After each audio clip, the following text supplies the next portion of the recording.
saw a wave there from Amy, and we Jeremy and Jim.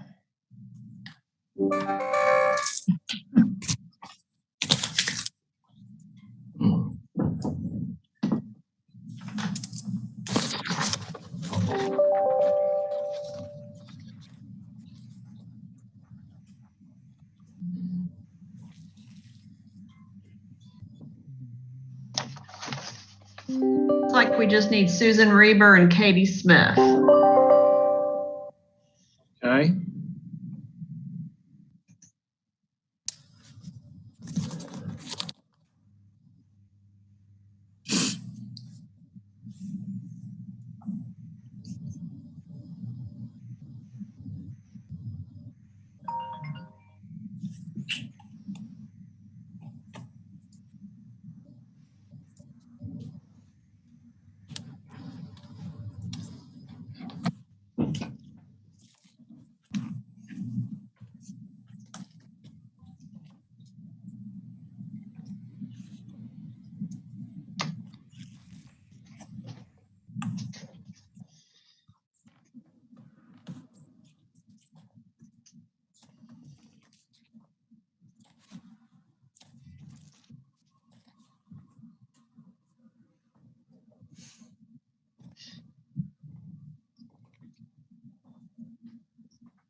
Winston, you want to wait a couple more minutes?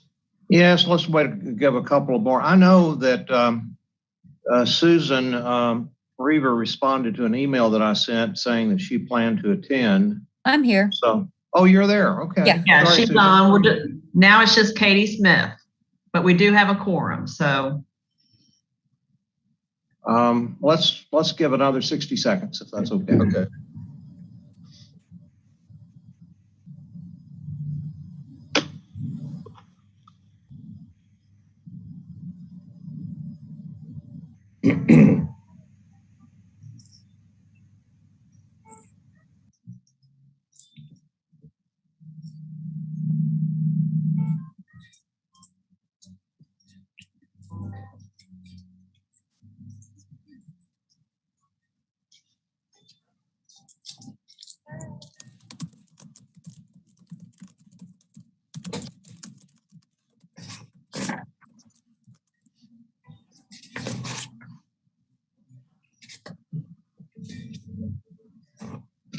I haven't been watching my clock to be exact on 60 seconds, but Mike, I think if we've got a quorum, as far as I'm concerned, we can go ahead and Okay.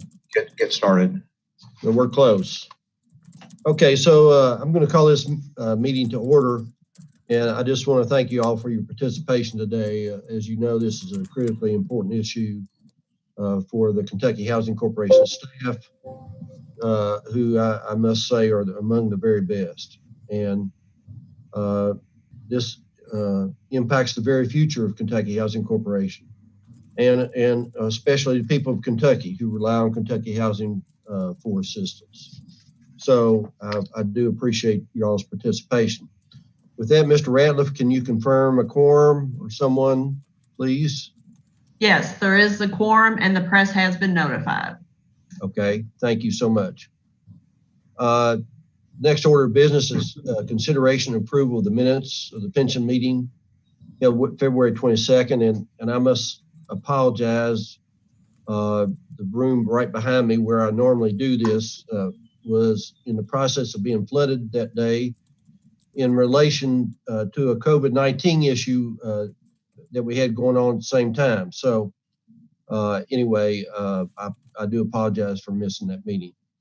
So has everyone had a chance to review the minutes from the last meeting? And does anyone have any corrections? I'll make a motion, Mr. Chairman. Okay, I have a motion to accept the minutes. Do I have a second? I'll second. All in favor signify by saying aye. Aye. Aye. All opposed, like sign. Motion carries. Okay, so today, as you know, we're here to talk about the presentation from Kentucky Housing Corporation Executive Management's recommendation regarding participation in the Kentucky Employees Retirement System pension plan. Mr. Miller, I'm gonna turn this over to you for any comments you may want to have. And I also just want to say that I really appreciate executive management's work on this. I know you all have spent many long hours working on this, and it's a tough issue for everyone, and has been a tough issue for many years. So Winston, if there's anything you would like to say at this point.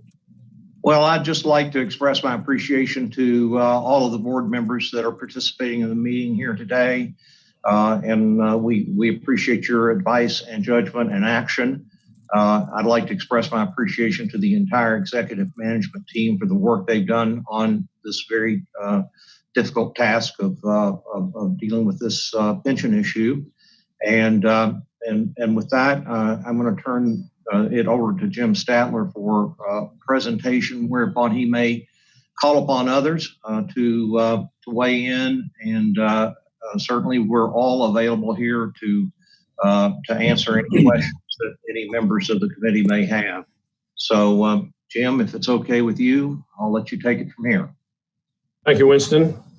As you know, first, I'd like to thank the board members also for taking time out of their busy schedules to help us make this decision.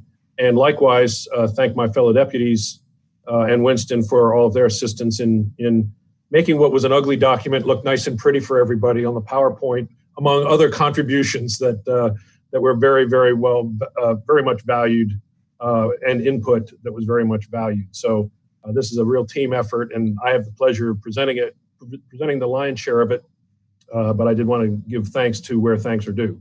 And driving today's PowerPoint is Jeremy, so every once in a while you might hear a cue to that effect, but he's right on top of it here. So we're meeting to decide what we're going to do with the pension plan, and today's presentation is going to express a little bit of background that most of us are familiar with, but then also the rationale for the recommendation that's going to show up at the end. So in the first section here on concerns, and most of this, I think you all got the PowerPoint yesterday and may have gotten some preliminary info prior to that about what's in today's presentation. But I'm going to really pretty much read this. It's a little easier than ad-libbing from bullet points on a subject as complicated and concerning as this one is.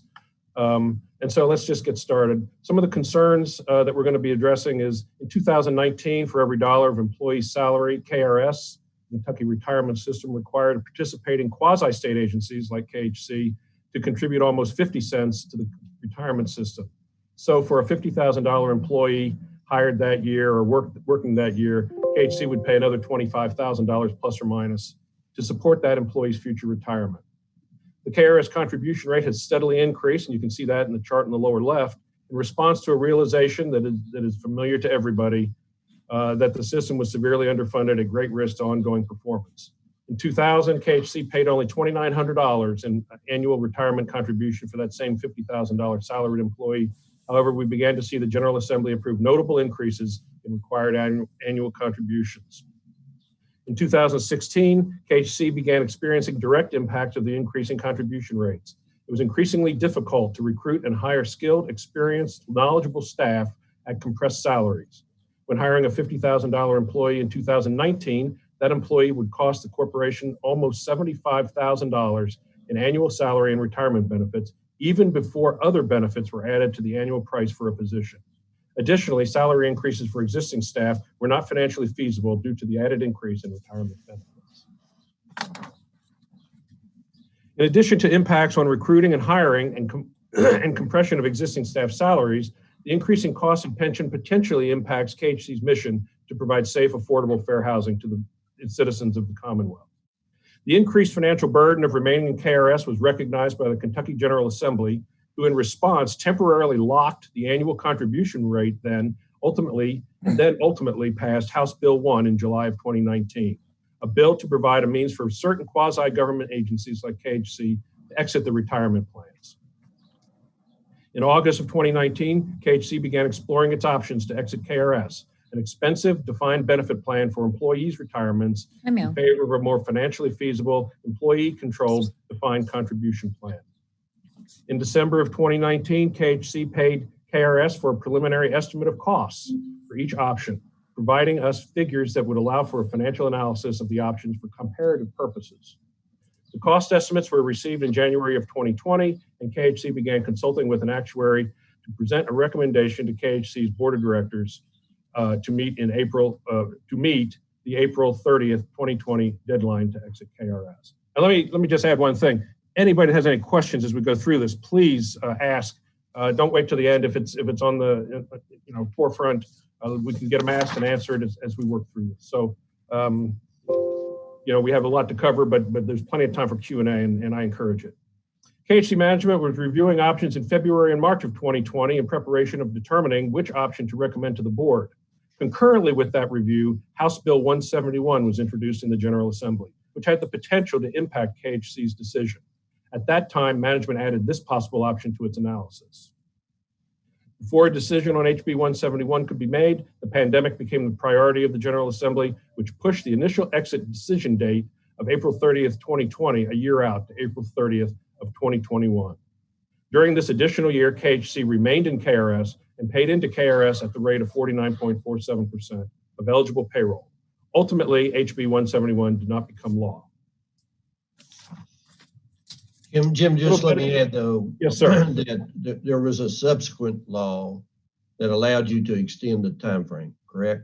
Yes, that's correct. They basically wrote over HB1 with new dates and said that any date in HB1 would be extended by 12 months, with some small exceptions that did not impact us. It impacted the universities and colleges a little bit, but it basically pushed everything off a full 12 months. That's right, sir.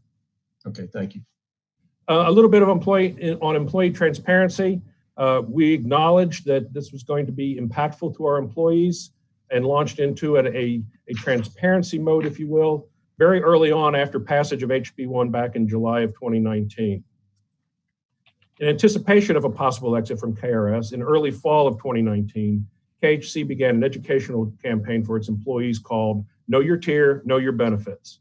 This campaign included dedicated resources and information on KHC's internal website, weekly pension communication messages from management, as well as a $250 stipend for all employees to consult with a financial planner regarding their retirement options. And just to elaborate just a little bit on why is it so important to know your tier and know your options, the benefits within the KERS pension plan that we have historically participated in have 4 demonstrably different benefit packages. And so how a withdrawal from the retirement system would impact any particular employee would depend on which tier, and which is a function more of when they were hired than anything else, which tier in the plan or which specific plan within the master plan that particular employee was participating. So it's very important to know your tier, know your benefits, so you know what you had in the game, so to speak. A little bit now and the lion's share of the rest of the conversation here is the discussion and rationale on our decision. And again, it's a little bit of chronology and goes into a little bit more in the weeds, but necessarily so. In July of 2019, when the General Assembly passed House Bill 1, allowing certain quasi-governmental agencies to exit the Kentucky retirement system, each quasi was presented with 5 options: 4 options to exit KRS and 1 option to remain a participant in KRS. For years leading up to the passage of HB1, quasis, for various budgetary reasons, had been permitted to contribute to the retirement system at a pay-in annual contribution rate substantially lower than the bulk of the retirement plan members. And the bulk of the retirement plan members, remaining retirement plan members, were almost all direct agencies of the state and the state employment force itself. And so the quasis were kind of not outsiders, but connected and participants in the plan, and represented about 25% of the participation in the plan. The other 75% was pretty much departments of the Commonwealth. HB1 provided a one-time opportunity to exit the defined benefit plan in favor of a more financially feasible, employee-controlled defined contribution plan. And the emphasis here is that we get one shot. HB1 says you don't get to decide whether to do it this year or next year, 4 years out. You get April 30th, and now after the extension last year, you get April 30th of 2021 to make a decision and move on. The 4 exit alternatives in place today for the board's review are essentially 2 alternatives: a hard freeze option with 2 funding options and a soft freeze option with 2 funding options. The hard and soft freeze option. May I interrupt you just a minute? Yes, sir. I'm sorry. I want to be, April 30th is the absolute deadline. Yes, And we have to submit to the folks across the street an application requesting authority or permission to withdraw from KRS, and that application, board resolution, all the different information that we have to supply with it must be in their hands by close of business April 30th of 2021. And so the actions here by the board and this committee 30 to 40 days ahead of time give us the amount of time to accumulate all the necessary information, much of which we've already accumulated. But the drop dead date of actually submitting it and in KRS's hands is April 30th of 2021. does a subsequent retirement plan have to be in place by that time as well? One of the requirements is that plan, and Jeremy can speak a little bit more to that, but a plan has to be submitted with our application by April 30th that has the alternative or the substitute, the replacement plan already scoped out and in place. Okay. Jeremy, Thank you. That's correct. We have to submit that with our paperwork on April 30th or by April 30th. Okay, thank you. Mm-hmm. And, the hard and soft freeze options have different benefit implications, and we attached in your mail out parts of a PowerPoint that the KRS put out right after passage of HB1, explaining the different benefits available under the hard and soft freeze, and that was submitted as part of the package that we sent out to you folks yesterday or the day before. And so the different options have different benefit implications, calculation bases, financial information, and financing mechanisms as well. In April of 2020, we basically suspended our look-see at possibly withdrawing, and given the extension of the deadline to April 30th of 2021. And we restarted looking at this August or September of 2020. The overall approach to our review has been to examine the alternatives and settle on the option which management believes best ensures that KHC will have the resources and flexibility to fulfill its obligations of meeting the safe, affordable, and fair housing mission for years to come, mindful that we have just this one opportunity to make the decision to exit KRS. What's on this schedule is page 1 of an 8 or 9 page email that we got from the KRS that outlined the various costs based on KRS's actuaries of either exiting using hard and soft freezes or the cost of staying in the plan. And you can just walking through this is the table that we were presented. It gives some outlines. It does give some dollar amounts. These are not the dollar amounts that were presented to this committee a month ago, but they are the dollar amounts that KRS would expect us to pay on the exit options, or the cost of essentially staying in, being the 5th option down at the bottom. And the 4 columns on this is the cessation cost. It's a present value cost that KRS wants a certain amount on June 3rd, as of June 30th of 2020, and that number is what you're seeing there. Again, these are a year off on dates, so and I'll discuss a little bit of the chronology of what's happened because of the delay. But basically, you can see that the dollar effects of an option 1, just reading down the column, a hard freeze lump sum, which is you're going to buy your way out of the pension plan with one big check. It'll cost $86 million and change. Option 2 is to buy your way out of the pension plan, but also pay for an estimated continuation of funding of the tier 1 and tier 2 employees, but still write a check essentially at one time, and that cost is about $123 million. Then you look at option 3, which is a financing illustration of funding option 1. And so pay me now $86 million, pay me over 30 years, it's $100 million in cash that would be paid to get out via a hard freeze using an installment method. And then option 4 is actually linked to option 2. Option 2 soft freeze lump sum is $123 million, pay it over time, it's $135 million.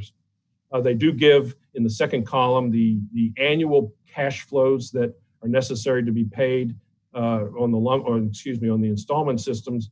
It's an annual bill of $5.8 million on a hard freeze installment payout, and a little over $7.5 million on a soft freeze payout, or $9.2 million if you elect to stay in the pension plan and pay that for 30 years.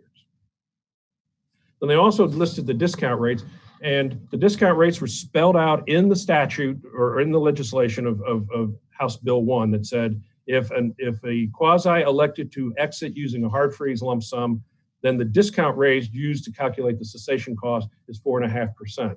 Now the deal on discount rates is the higher the discount rate, the lower the answer. Okay, and so you can see that if you compare the lump sum soft freeze, so basically the legislation, I've heard somebody say the legislation biased a decision toward a lump sum hard freeze lump sum because the discount rate was the highest and resulted in the lowest cash out cost. Then if you look at the hard freeze installments at 3.5%, and I'm looking at option 3, they're saying, yeah, you can finance this over 30 years instead of having to write a check today, but your starting point's going to be discounted at 3.5%, not 4.5%, and you're going to pay more both in present value and then also through the financing. And similarly, the soft freeze lump sum, which is option 2, was priced out at 3.5% discount rate, but if you want to do it in installments, it's 3%. And what those do is it results in a different starting amount, and then the financing of it is a function of the interest rates embedded in the retirement plan. And so there was no discount used to calculate the cessation rate, obviously, on the election to, or no election to cease, or the election to not cease. So that was the starting point. The 8-page email had 30 years worth of cash flows for the installment basis deals, and they went into some explanation of how the assets of the plan were going to be allocated for purposes of netting against the actual, so to arrive at the unfunded actuarial liability. But this is the basic tenets of the calculations that went into each one of the different option calculations. So Jim, could I ask a question? Yes, sir. For example, option 3, if you took option 3, you would have to pay $100 million up front. But if you financed it, it would be $5.8 million over 30 years, which is $174 million. Is that right? Yeah, essentially that's how you would look at it, exactly. And so the present value or the cessation costs of option 3 versus option 1 is the difference between the 4.5% and the 3.5% discount rate. And then again, the 30 years times the 5.8 would be what you'd pay in financing. And basically the financing charge is at an interest rate on a piece of it at 5.25% and another piece of it at 6.25%. And those represent the required investment performance parameters and assumptions that KRS uses in all of their actuarial assumptions. So you're essentially financing it internally at KRS's required rate of return of between 5.25% and 6.25%. Okay, so then the option 4 is $228 million if you pay it annually, right, over 30 years. Yeah, essentially the figure, it's actually a little bit more than that, Chairman, because those numbers, I believe, are what you pay the first year of the 30, and they have an increasing calculation that causes them to increase over time. And I don't have that readily available. I can get that. No, I don't need that. But I mean, in essence, your assumption is correct. It's no election then. would be 273 million. Yes. Over 30, that's 30 years, right? Yes, yes, I would have 9.1. That would be the amount of cash that you'd be paying in over the 30 years. That's correct. Okay. All right. I just wanted to clear that up. Thank you. Yes, sir. Okay, going to the next page, a little bit more on the discussion rationale, and some of the stuff that we did was management with assistance from our actuarial consultants determined that the figures presented were sufficiently adequate for financial analysis of the options for comparative purposes. I mean, I'm a doubting Thomas. I get these numbers. I have no reason to suspect there's a problem with them, but I want some comfort that the numbers are reasonable, and I'm not an actuary. And so we have Kavanaugh McDonald and at least one of the two members of Kavanaugh that's been working on our account are on the call today. But basically, I sent those gentlemen the 8-page document and said, can you please tell me whether this number makes sense or not? And they responded that the numbers did make sense based on their knowledge of our plan and the basis for how the numbers would be calculated. Okay, I think it's important to note that these figures were derived from employee data as of June 30 of 2019. Okay, so, but a final cost would be determined using data as of June 30th of 2020. That's as HB was originally written. And so we were working with old data, but we'd end up having to pay based on 1 year subsequent data. And so it was an estimate, and the estimate is useful for comparative purposes, but not absolute dollar amount purposes. And it's kind of a fine distinction, but in choosing the options, the impact of time will affect each option effectively the same. So as the basic data change and the amount payable might go up, it might go down based on actual performance of the plan, in this case between 2019 and 2020, the relative cost of one option versus another would not change appreciably. And so it was instrumental in, what's instrumental is that the comparative analysis is, which is what we're basing our decision on, was going to be on data as of the 2019, but then it was going to be updated for 2020, and that has some importance as we continue the conversation. Using this information as a starting point, management ran analyses of cash flows using the provisions of each option. The costs of the exit options are essentially the present values of the amount necessary to pay off KHC's portion of the plan's unfunded actuarial accrued liability, or the UAAL. And basically that says the actuaries say this is how much you need in the plan to pay the benefits that we've figured out have to be paid over the next 5 million years based on the current, and I'm being facetious, of course, but over the next 30 to 40 years based on the participation and the employees in the plan, discounted back compared to how many what the assets are in the plan.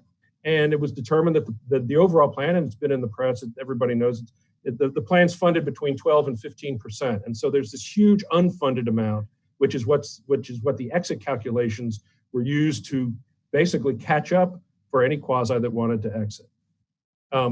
So the cost of exiting under option 3, and we've talked on this just a little bit just preceding this, in option 3, hard freeze installment was derived from actuarial data using a discount rate lower than the option 1 hard freeze lump sum, a comparison of 3.5 for the installment versus 4.5, resulting in a much higher present value starting point, and then essentially financed within KERS at an imputed interest rate greater than 5%. For this reason, option 3 was dropped from consideration. So just mathematically, there was no way option 3, if there was a determination that a lump sum could be afforded, that to use a lower discount rate and a higher financing cost, option 3 was dropped. Similarly, option 4, which is the soft freeze installment payments method, was dropped since it too was based on a higher starting exit point than option 2, the soft freeze lump sum. It used 3% versus 3.5%, and it likewise would have been financed on the installment basis at an imputed interest rate greater than 5.5%. So at that point in our analysis, and this is a year ago, at this point, we had a hard freeze lump sum, a soft freeze lump sum, and remaining in KRS as the viable options available to us. So in the initial review of the 3 options, the starting cost of the soft freeze lump sum option was higher than the starting cost of the hard freeze option due as discussed to the different discount rates used in the calculations. The cost of remaining in KRS and paying and an annual contribution rate of 93.01% appeared cost prohibitive.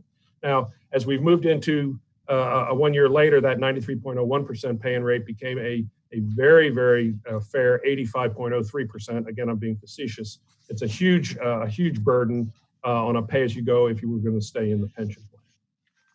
In late 2020, when we were again ramping up to do this analysis a year later after it was suspended for a year, we learned that we would not be getting updated employee cost information from KRS to inform an April 2021 decision. And so we were going to be left using the 2019 information that we've just gone over and discussed. So the data is now a year staler, if you will, but a lot of water has gone under the bridge. So our decision would have to be based on the figures we received in January 2020, as I just said, the 2019 actuarial data, although the final exit cost would be now based on June 30, 2021 actuarial data. And so, again, water under the bridge, a lot of water has gone under the bridge, and we were a little concerned about how good the numbers would be for making a decision. We did consult with Kavanaugh McDonald about that, and there were ways of bringing forward, if you will, potential impacts of the extra year in the calculations. And collectively, we determined that we could still make a reasonable decision of comparing the options to each other using the older data. Jim, did the legislature do anything this session, or did the ARP have any impact on these options? No. Okay. The General Assembly last year punted it for a year, and they delayed it a year in the face of COVID, which was the most intelligent thing they could have done. So I'm not being critical. They Right. simply changed the dates of everything that was affected. The thing that kind of caught us off guard in fall of 2020 was that we would not be getting a year fresher set of data. And so we did consult with our actuaries, and collectively we've determined that the basic calculations and the basic figures are still very usable for making an informed decision. Okay, so we get to this caption, fourth option, House Bill 8, and I'll just go through here and expand a little bit on House Bill 8. In March of 2021, which is this month, as we were preparing options to present to the board, the General Assembly passed House Bill 8, a bill essentially identical to House Bill 171 from last year. Now, House Bill 8 was in the background of since I think it was the preliminary bill was filed in December of 2020. We were able to look at the guts of that bill. We watched the House Bill 8 work its way through the General Assembly. It had virtually no changes as it worked its way through. I'm not saying that there weren't changes, but they were inconsequential changes. So we were able to use what House Bill 8 was proposing and consider that as a fourth option in our decision on whether to stay in at KRS or not. And basically, House Bill 8 replaces the old option of staying in with much fresher numbers and, in our opinion, much fairer numbers.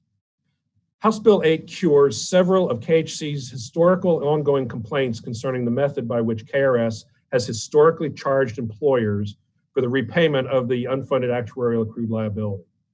Historically, this was charged based on each employer's payroll for the actuarial period under review. This resulted in many employers purposely shifting payroll off their books, resulting in significant savings to that employer at the expense of those employers whose payroll remained stable and all within KRS. And so it's the proportion of one employer's share of the UAAL, which was being shifted between those employers that were unloading payroll and those who were maintaining a fairly stable workforce. HB 8 eliminates the incentive for employers to take advantage of this payroll reduction technique.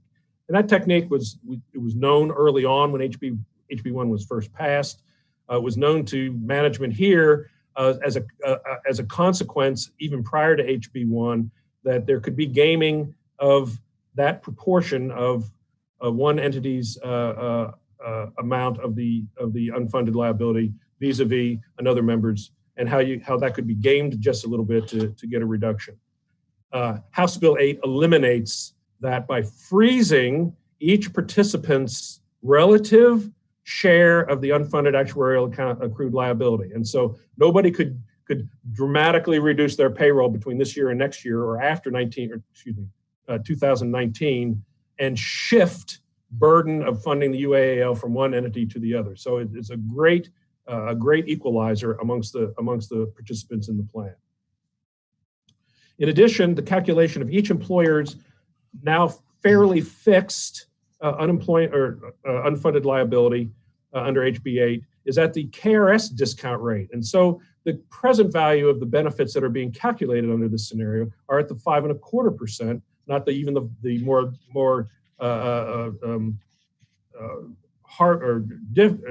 the lower discount rate that was used even on the hard freeze lump sum.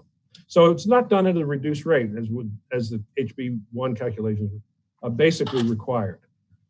On the negative side of HB 8, KHC would remain in the KRS plan, exposing the corporation to possible future increases in the ongoing UAAL. So what House Bill 8 does was freeze every employer's percent of the UAAL, but it does not freeze the amount of the UAAL that particular ratio or proportion is going to be applied to. And so if the UAAL goes up because certain assumptions didn't pan out, investment returns didn't pan out, changes in benefits in the overall plans, and that UAAL ended up going up, it would also go up for us if we remained in the plan. Now, it would go up at the proportion that we established in 2019, but it could go up, and we would be exposed to that. You say, well, you could also be exposed to decreases in the UAAL, and that's absolutely correct. If for some reason there was a phenomenal investment performance or a change in the benefits, the statutory structure of the benefits within the plan, yes, you could see the UAAL go down, and we would coast down with that.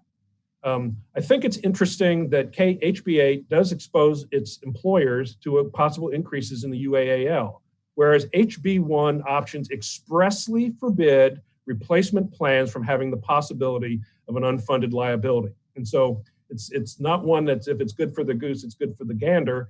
In a replacement plan, we are forced essentially to go to a defined contribution plan, which is a function of what's put in and what it earns, not in a defined benefit plan, which is what KRS is, in which case the plan is required to pay out regardless of how good or bad the overall performance and both on investment yields or actuarially the assumptions pan out or not. And so we would basically still retain the risk of the performance characteristics of a defined benefit plan if we stay in versus we do not have those risks in a defined contribution plan. The upshot of these possible changes in the UAAL, based on management's discussions with our actuaries, is that it is not actually, I didn't discuss this with our actuaries. I discussed this with KRS's actuaries because I wanted to really understand what that dollar amount actually represented to us. And it was not actually a fixed amortizable debt, which could be reduced with extra principal payments against the balance, because it was a variable debt based on the performance of the plan and the changes in the unfunded actuarial liability. So KHC would therefore be subject to the imputed interest rate of the KRS plan of approximately 5.5% for 30 years, with no means of refinancing, if you will, at a lower rate outside the plan, an ability KHC does have under the HB1 exit scenario. And so HB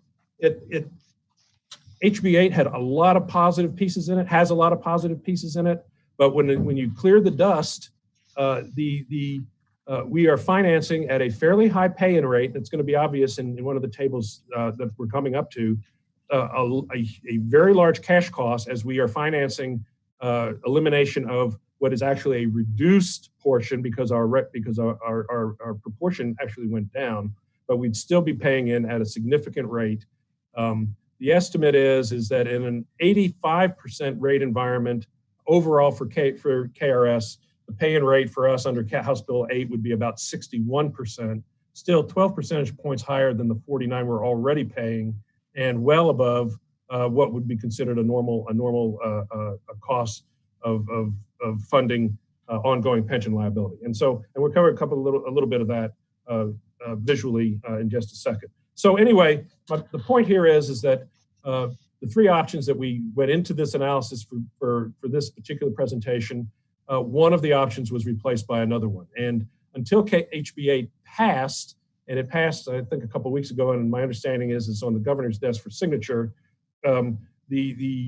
we had actually four options: stay in the old way at KRS, stay in under HB8, which is the new way KRS, then a hard freeze and a soft freeze. So we were looking at four options until the bill actually passed.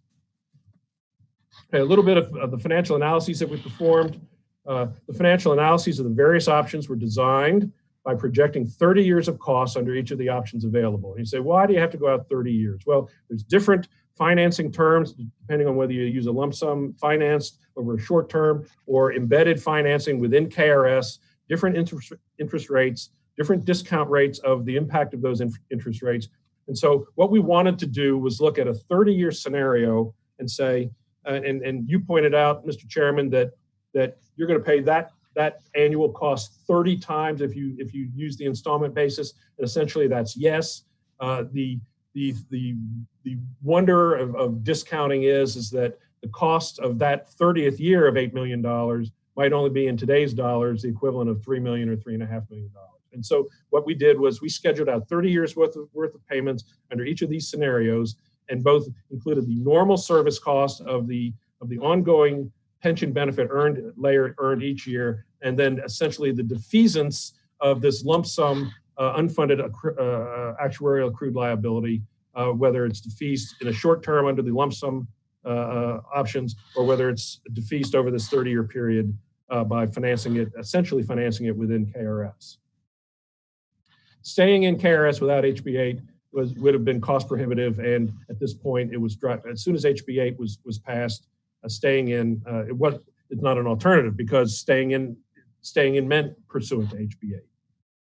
Okay, the costs of maintaining a replacement plan were considered. Okay, there are administrative costs. We pay it to KRS. It's stated as a separate fee in the build of the normal service cost, and that cost was considered in standing up a policy or a replacement plan of our own. The attempt here was to make apples and apples and apples, the comparison of not just the hard numbers that were in the original email that we got from KRS back in January of 2020, but what are the different scenarios or cash flow impacts that can happen over the 30 years, including the cost of having these plans internal to KRS or outside, to make sure that we were looking at apples and apples and from a comparative standpoint.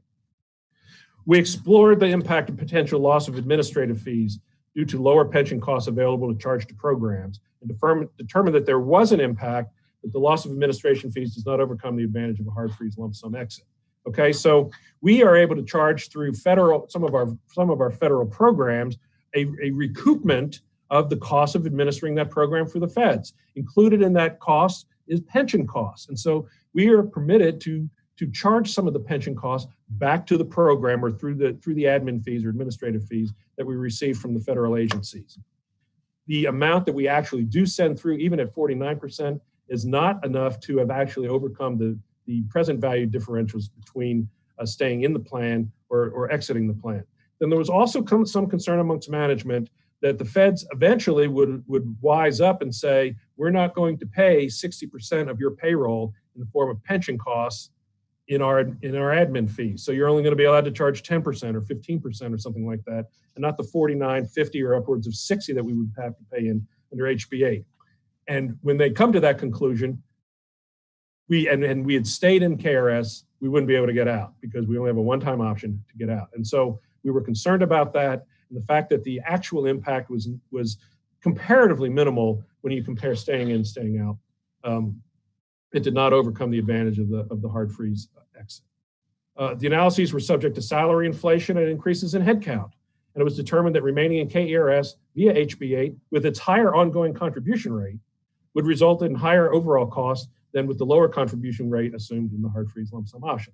And so the purpose of this one particular frame in the PowerPoint is we have considered what we think are all the different things that could impact the current cost of staying or leaving and the future cost of staying and leaving, and put them in a comparative mode so that we can actually compare the relative advantage of staying in or getting out. And we think we've covered all those that we are aware of. We've stress tested, if you will, the cash flows. Well, what if we increase headcount by 20%? Well, it's going to increase everything by 20%. It's going to impact, and you're going to see payroll go up 20%. You're going to see the cost of the pension cost on that payroll go up 20%. Oh, and by the way, if we stay in, it's going to go up. It's going to be increased by 60% of that 20%. And if we exit, it might be increased by only 5% of that 20%. And when those impacts are discounted back to present value, you can see what you can get a good idea and a surer impression of what the comparative cost of staying in and exiting would be. Despite the use of lower discount rate and KHC census information, which is our actual headcounts, et cetera, the present value cost still came in higher than of HB8 than the hard freeze lump sum. And the pay-in cost in future dollars, in other words, the ongoing pension burden in each future year's budget was extremely high compared with the future dollar cost of the hard freeze lump sum option. Now, that's not a super critical determinant in this analysis, because the analysis, I think, is a truer comparison of present value dollars. But if we were to stay in, and in year 29, the poor chap in the CFO's position has to budget $8 million for pension if we stay in, and he only would have to budget maybe $600,000 to $700,000 if we pull out. We'll be thanking the CFO who's sitting in that seat now, me, for exiting using the hard freeze lump sum option. Now, the present value is the great equalizer, and the decision we're making today is not so the guy 30 years from now says, boy, I'm glad he made that decision. The decision is based on what the numbers say, and it's the present value comparative difference between the four options or three options that we actually ran. The conclusion and recommendation. After we went through all these analyses, we calculated the present values. And by the way, the figures that were presented to this committee in February, the gross pay-in and the present value pay-in between then and now have changed by a typo, but I'll explain. But the numbers that you had seen before from a comparative basis have held up and are actually the basis for the conclusion and recommendation that we're going to discuss today. Based on all the factors considered, management determined that for KHC to continue to have the ability and resources to deliver safe, affordable, fair housing to the citizens of Kentucky, the hard freeze lump sum option would be best enable KHC to do so. Staying in KRS was determined to continue to expose the corporation to potentially negative plan performance while maintaining mandatory benefit obligations, and would deprive KHC of that ability and those resources. By remaining in KRS, KHC would be held captive by KRS's benefit structure, defined benefit versus defined contribution, performance risk, and the required employee contribution mandate, which management feels is less competitive than comparable voluntary contribution plans prevalent in the private sector from which we recruit. Absent any financial incentive to remain in KRS, there remained only the exit options to decide between. The recommendation, again, since no determination was made that it was cost beneficial to stay in KRS, we looked at the two exit options, and due to the significantly higher cost of exiting under the soft freeze, management further recommends the KHC exit under the hard freeze lump sum option.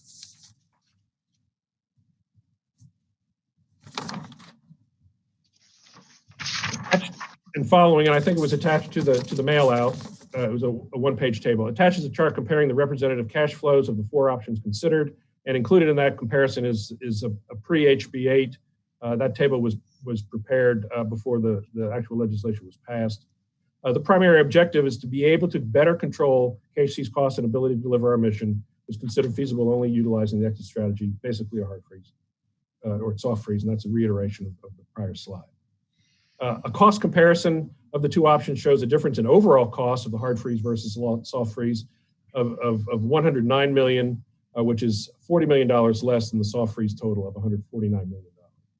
A smaller difference in the estimated present value still showed a significant savings of the hard freeze lump sum option. And the reason that the present value difference narrowed the lump sum difference is because of the discounting and the back end loading of the actual pay-in of the of the two different options.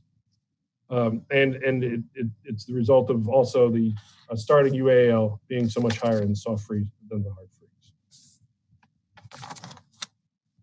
Implementation. The corporation is in the process of finalizing a defined contribution plan in partnership with Kentucky Deferred Comp that will replace the KRS plan. This is a requirement of exiting KRS in answer to your question earlier, Mr. Chairman. KHC is accumulating necessary documentation required to submit a full application in anticipation of the exit election from the KRS Board of Directors, the election at the board decision. All required paperwork regarding the decision, again, must be submitted to KRS by April 30th, 2021.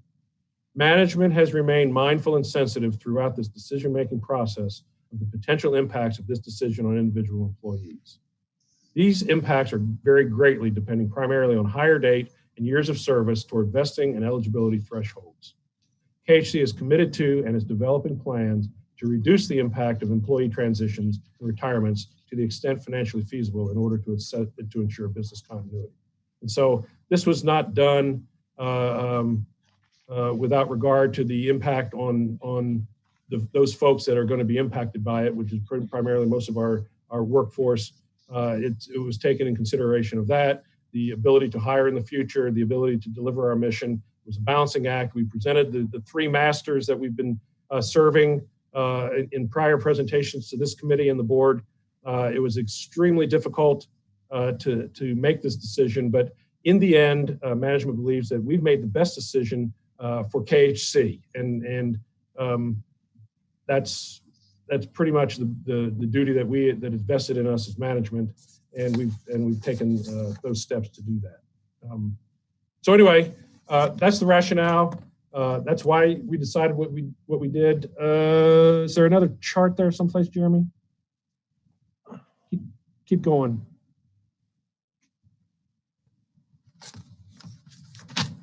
I believe there's another chart. Okay, in your handouts, immediately following the PowerPoint was the chart that I've made reference to a couple times. It's one of my ugly black and white charts as opposed to the pretty PowerPoints that my colleagues have so dutifully put together. Do we have it? Let me look and see if I can find it in something else. I'm going to have to stop sharing my screen. Sorry about that, folks. I thought it was in there, but.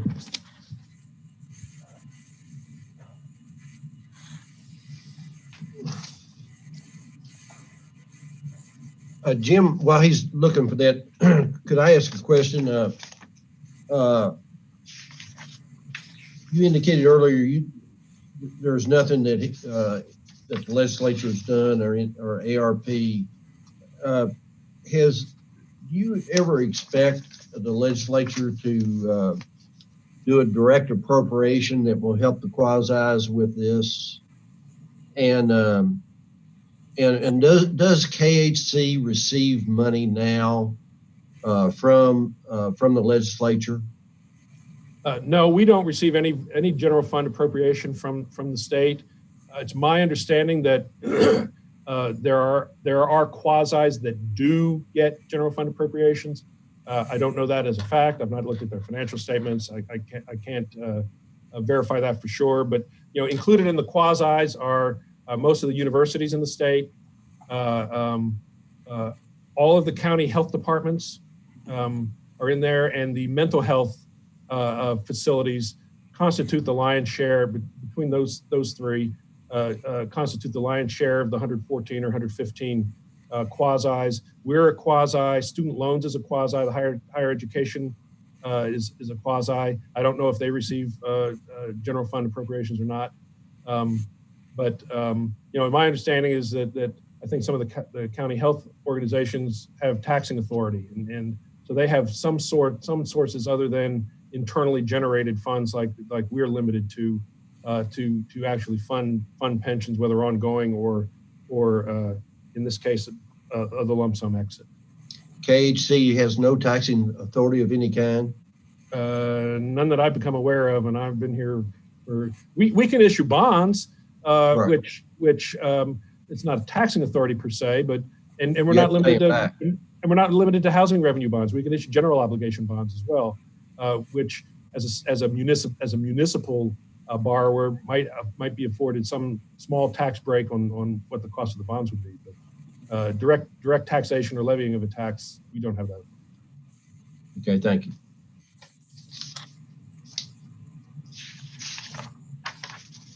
You got something there, Jeremy, or not? Hang on. Sorry.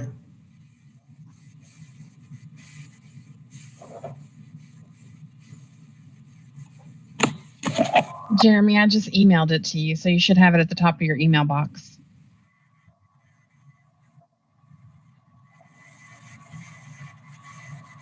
Quicker than I am, Amy. Thank you.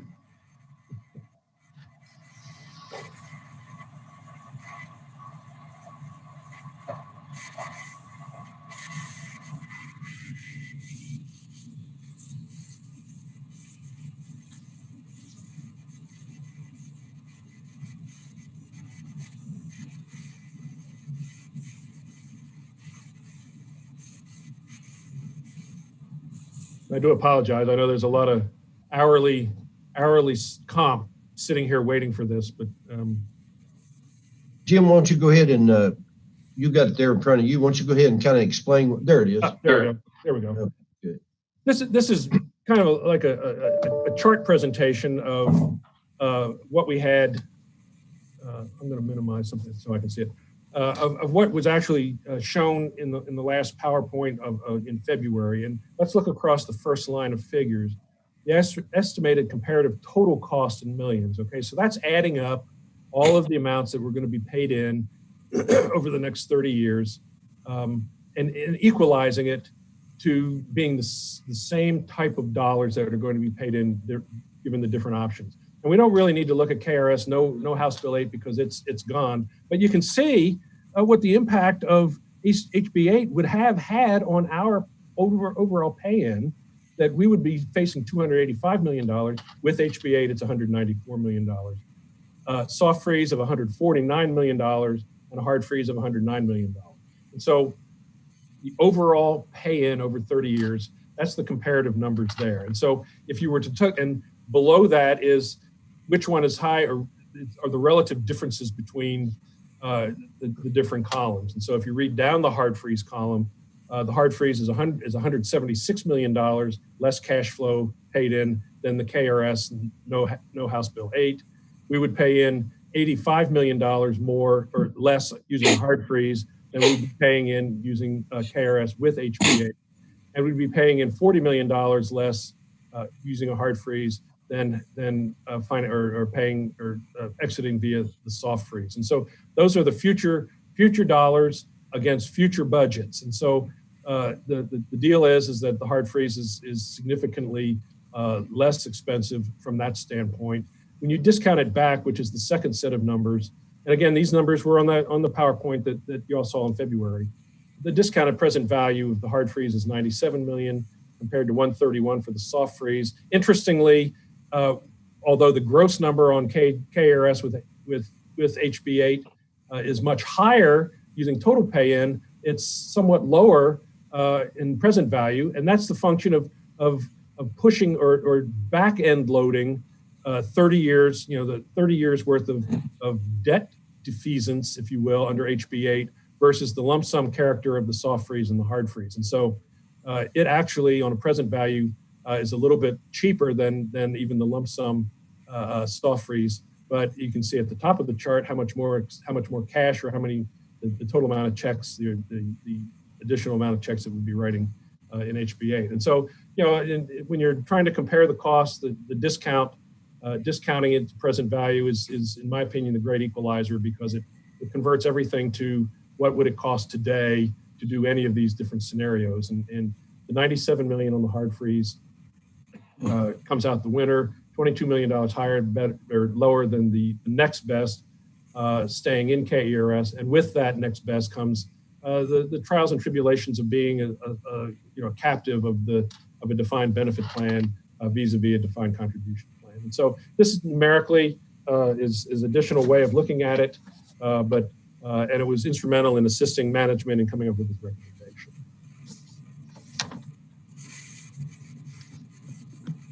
that concludes, I'm out of paper, which means that must conclude my remarks.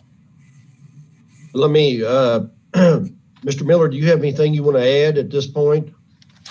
Not really, Chairman. If there are any questions at all, the staff and myself stand ready to answer them. But I think Jim's report has addressed the issues which we wanted to present to you. Okay, so let me throw this open for questions of Jim or any of the staff that's available.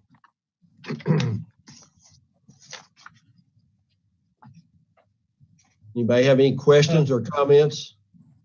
This is Steve. Thanks, Jim, for the presentation, and of course the hard work you and everyone else has put in over the last several months to get us to this point. I hope this is not too much of a basic question that or something I may have missed, but assuming we go with the recommendation, what is our liability, if any, for the employee, for the staff as a whole, with regards to their retirement going forward, or do they all just convert to a self-funded type of program? As part of your handout, that was the excerpt from KRS on a presentation of the hard freeze, and I'll read some of it to you. It was in, we don't have it to queue up here, but non-hazardous employees, which is what we are, will cease participation in KRS on June 30th, 2020. Okay, and then it says beginning on July 1, and again, this was a year-old presentation, so all the dates are 1 year older. Beginning July 1 of 2020, all non-hazardous employees will participate in the quasi-agency's alternative retirement plan, a defined contribution plan. And so what would happen is that upon retirement and meeting the retirement eligibility rules, an employee would receive the defined benefit that was earned through June 30th of 2020, or in this case 2021, from KRS. And then they would be able to draw additional pension or annuity stream or something of that nature from the replacement defined contribution plan, which would contain funds that they would contribute, we would contribute, earnings thereon, et cetera, much like a 401k plan.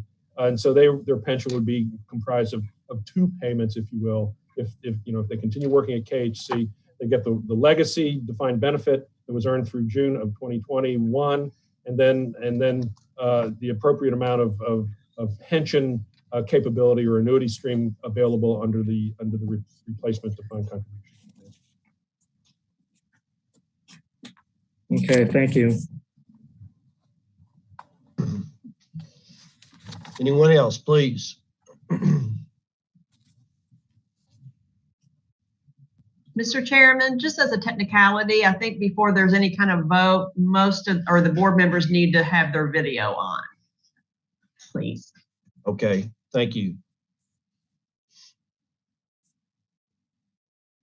So please, members, please turn your video on. Here, let me make room. I'll shut mine off. How about that? I usually have mine off.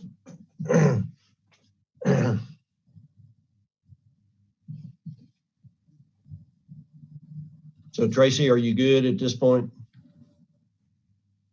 I've lost Gail and Barry, and I've lost everybody actually.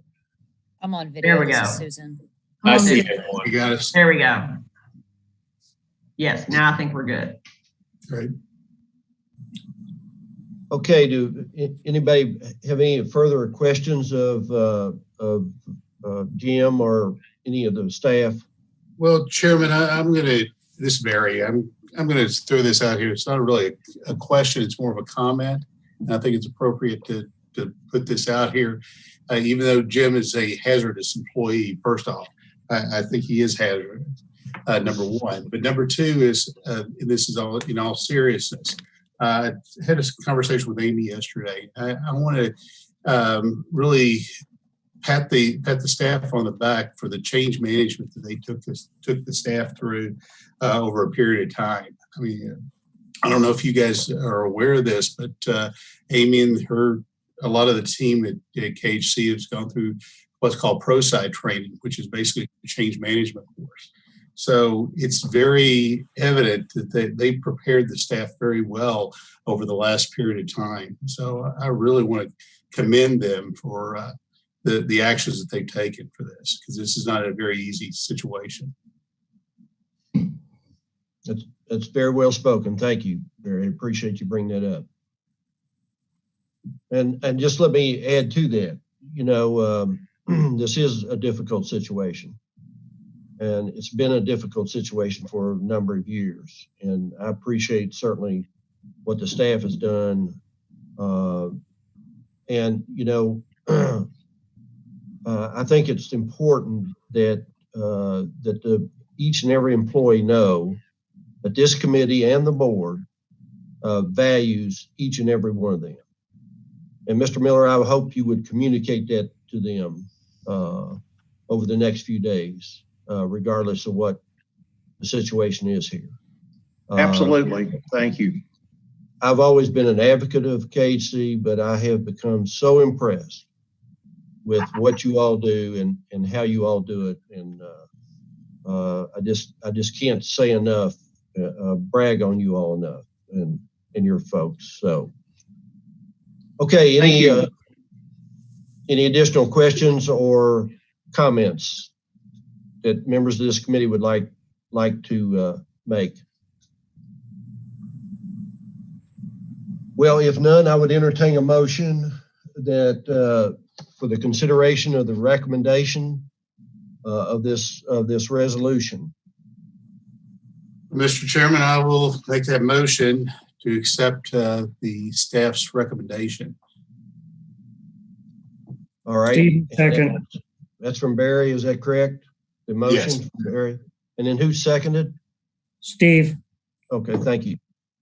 So we have a motion and a second. Any further questions or comments? All in favor, and we all must remember that this is a recommendation to the board. All in favor, please signify by saying aye. Aye. Aye. Opposed, like sign. Motion carries. Okay, Mr. Miller, items from the committee or staff that you may have that are not on the agenda? I'm pleased to say that today we have no additional items that are not on the agenda. We again appreciate everybody's time today, and I know Jim's report was long and detailed, and you know, it takes some concentration to sit and absorb that, but fortunately you had it in advance, and it's you know, a more detailed presentation than the information that we presented in the PowerPoint at the last meeting. But again, thank you very much for being with us today and supporting our recommendation. So, Mr. Ratliff, do you have anything that you would like to bring forward the committee today? No, sir. Appreciate everyone's time. Thank you. Okay. Jim, you have any comments, any further comments you want to make? I saw Barry chuckle when Winston was saying that it was a long-winded, detailed conversation. So I'm going to spare the rest of the committee any more time of listening to me. So, but I do appreciate everybody's willingness to help us with this decision. No, I don't think I used the word winded, but maybe it can be implied. No, I'm using the term, Winston, hazardous now. I did like that hazardous employee. Does any member of the committee wish to make us any kind of statement or make a comment or a question at this point?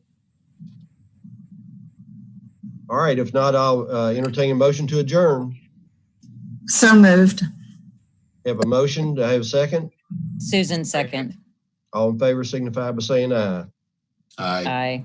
Motion carries. Thank you all so very much. We Thank you appreciate it. all. Thanks, guys. Thank you. Be safe, everybody. Please. Bye-bye.